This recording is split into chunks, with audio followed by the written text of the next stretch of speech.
So we understand the issues that organizations are dealing with when it comes to dealing with the gig economy. What are some things that organizations have done to effectively actually deal with the issue?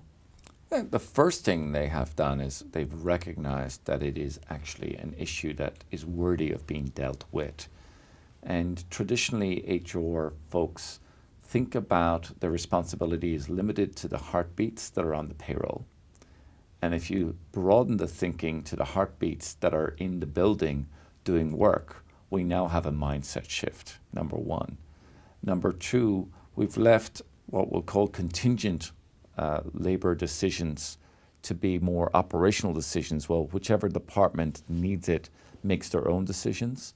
Now we're seeing almost the emergence of chief gig officer type thinking, where companies are taking a more strategic approach to how do we want to incorporate contingent employees or contingent workforce into our work, how to help us get work done.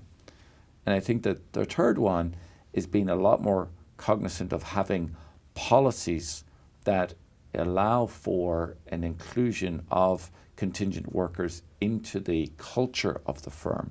Oftentimes you get different colored badges and you're sometimes treated differently. Oh, not a real employee, even though they're here for a year or here for 2 years.